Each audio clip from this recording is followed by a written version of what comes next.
तर आपण ह्या परमार्थात घालवले का नाही. पुन्हा बघा 365 दिवस जे आहेत ना त्याच्यामधले हे 8 दिवस इतके महत्वाचे ठरतात की पूर्ण वर्षच अगदी सुखमय जातं, आनंदानं अगदी आहे की नाही, खेळीमेळी आणि कसल्याच प्रकारची माणसाच्या हातून चूक होणार नाही एवढी दखल घेतली जाते. विठाला विठाला परमार्थ हा मन लावून करायचा असतो बरं का.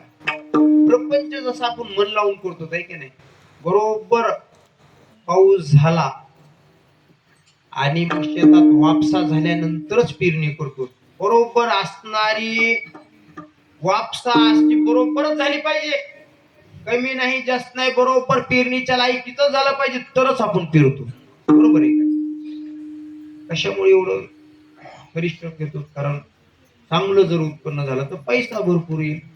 ठीक आहे, तसं परमार्थ जर चांगला झाला तर आपलं आयुष्य उज्ज्वल होणार आहे.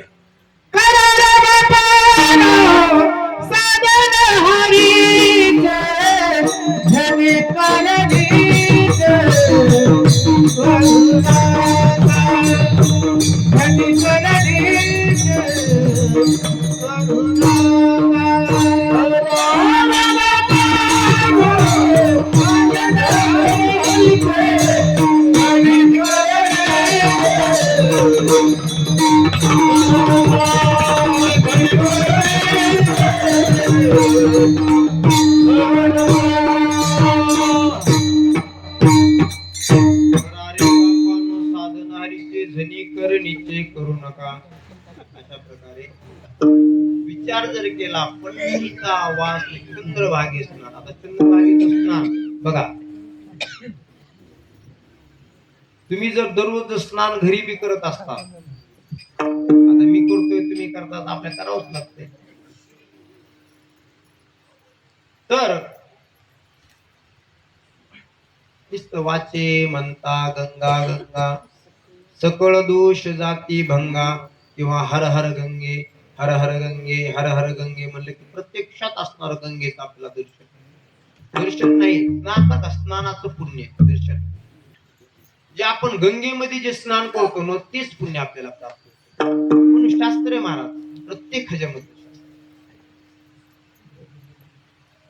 झोपण्याचं शास्त्र आहे, हे सगळं महत्वाचं आहे. कोणत्या दिशेला डोकं टेकून झोपावं हे महत्वाचं.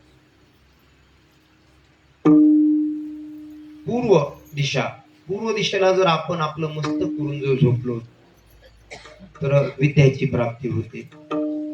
दक्षिण दिशेला जर मस्तक करून जर झोपलो तर आरोग्य आपलं असणार निरोगी राहतं आणि धन प्राप्ती होते.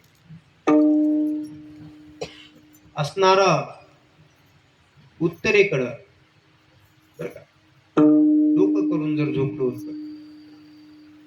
अनेक प्रकारचे भयावह स्वप्न पडतात. आणि नाही इकडं पश्चिमेकडे बरं का, पश्चिम उत्तर इकडं पश्चिम इकडेच आहे.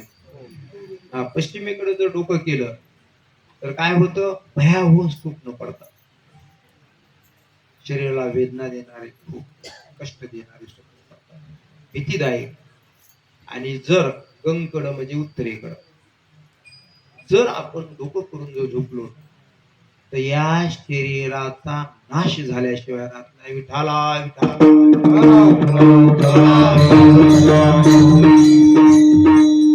म्हणून महाराज झोपण्याचं शास्त्र आहे, नंतर स्नान करण्याचं पण शास्त्र आहे. आपण स्नान करत असताना असं स्नान नाही करायचं, हे आता सांगितलंय. हर हर गंगे म्हणा किंवा गंगा गंगा म्हणा, किंवा गंगेचा एखादा श्लोक येत असत तर गंगेचा श्लोक म्हणा. गंगेच यमुनेच गोदावरीच नर्मदा कावेरी सिंधू, काय तुम्हाला जेवढं येते तिथपर्यंत म्हणा. नुसतं एवढं जरी म्हणलात तरी जेवढे आपण त्या गंगेचं जर नाव घेतलं तर तेवढं आपल्याला पुण्य प्राप्त होतं स्नान करत असताना. आता सांगण्याचा दृष्टी. मग ही चंद्रभागा आहे. जेव्हा नवते गोदा गंगा तेव्हा होती चंद्रभागा, जेव्हा नव्हते चराचर तेव्हा होते पंढरपूर.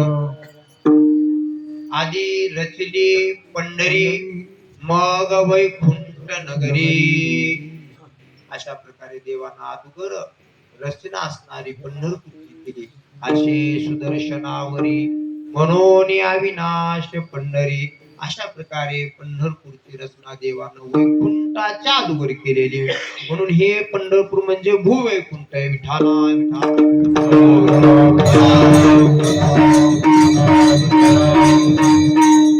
म्हणून सर्व या जगतामधले सर्व साधू संत तर पंढरपूरला येतात, पांडुरंगाचं दर्शन घेतात. या दर्शनाचा काय लाभ आहे? मूढ पापी जैसे तैसे उतरे काशी लावणी. पांडुरंगाची मूर्ती तर प्रत्येक ठिकाणी आहे. तुम्ही म्हणता महाराष्ट्रामध्ये प्रत्येक गावोगावी जा पांडुरंगाची मूर्ती आहे. आहे देशामध्ये, भारत देशात पूर्ण आहे की नाही, प्रत्येक राज्यामध्ये आहे. तुम्ही म्हणता आहे, आहे मी म्हणतो आहे, बरोबर. पण पांडुरंगाची मूर्ती जी पंढरपूरची जी आहे ती विशेष आहे.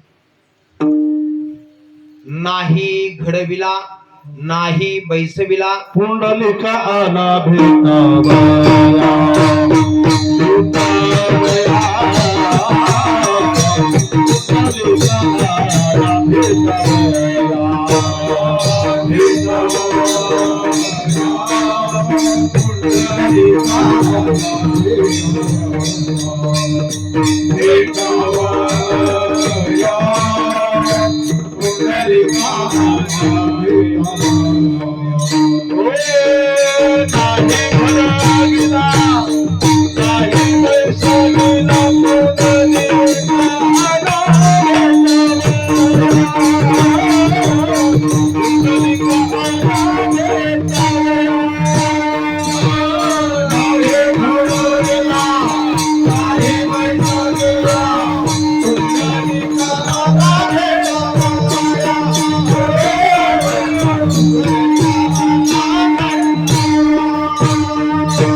घडविला नाही बैसविला पुंडलिका आला भेटावया.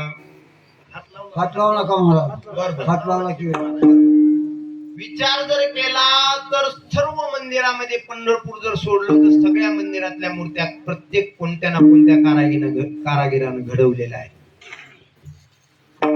पण साक्षात असणारी पंढरपूरची जी मूर्ती आहे ती कुठल्याही कारागिरानं घडविलेली नाही, ना कुणी आणून बैसविलेली नाही. कानडाओ विठो कर्नाटकी हो. तो कर्नाटकातून आला कुठं? दिंडीरवनातून कुठं आला तो? हे पंढरपूरचे दिंडीरवन आहे. त्या ठिकाणी तो विसावला आणि तिथं विसावल्यानंतर पुंडलिक राय असणारी ती आई वडिलांची सेवा करत आणि सेवा करत असताना देव पुंडलिकावरती प्रसन्न झाले आणि देवानं सांगितलं, पुंडलिका मी तुझ्यावरती प्रसन्न झालो आहे. पुंडलिक राय म्हणले, मग मी काय करू म्हणले देवा तुमची सेवा? मी तर आई वडिलांची सेवा करतोय, मी तर इथून उठू शकत नाही. तुम्ही आलात खरे, माझ्यावर प्रसन्न झालात खरे, मान्य, मग काय करू सांगा? अरे म्हणले माझी व्यवस्था करणे म्हणले मला उभा राहायची. मग असणारे पुंडलिक राय जवळच एक वीट होती भिरकावली, त्या विटेवरती पांडुरंग उभे राहिले. म्हणजे केव्हा उभा राहिले? ती योग्य 28 विटेवरी उभा. ठीक आहे, 28 युगापासून हे पांडुरंग असणारे उभे आहेत. विठाला विठाला.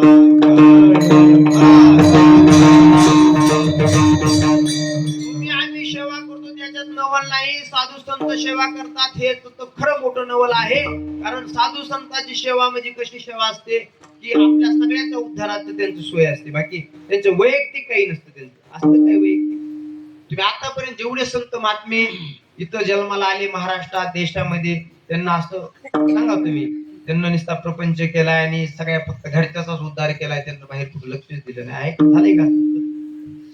सर्व संत शोधा तुम्ही, सगळ्या संतांच्या यादीमध्ये तुम्हाला एकही संत तसे दिसणार नाही की ज्यांना जगाच्या कल्याणाशिवाय विचार केलेला नाही. बघा आता आपल्या समोर राम भक्त असणारे हनुमंतराय, सप्त चिरंजीवापैकी एक आहे. अश्वत्थामाच बघा, विचार जर केला तर 7 चिरंजीव बर का.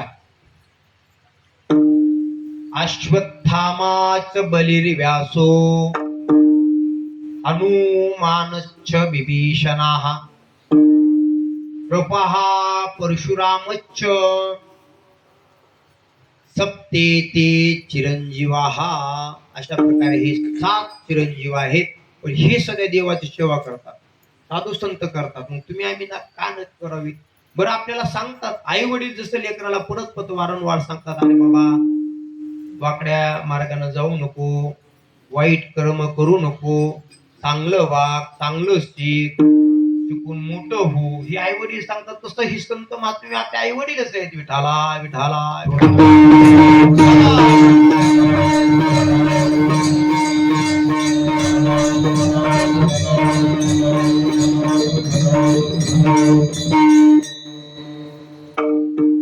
पंढरीचा वास चंद्रभागे स्नान अनेक दर्शन विठोबाचे.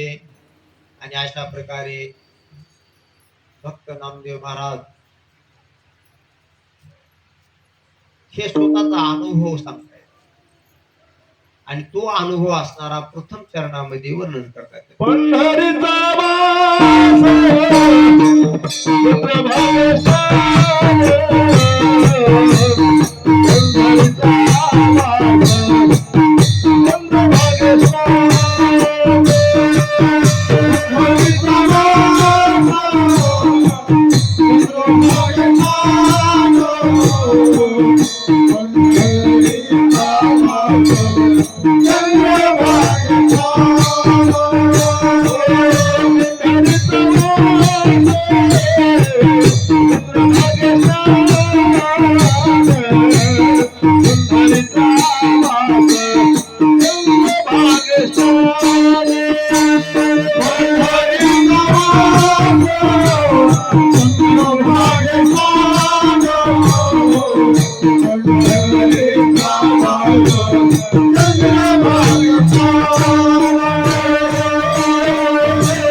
पुरवते मज आवडते निरुते जे भक्त चरित्राते प्रशंसिते.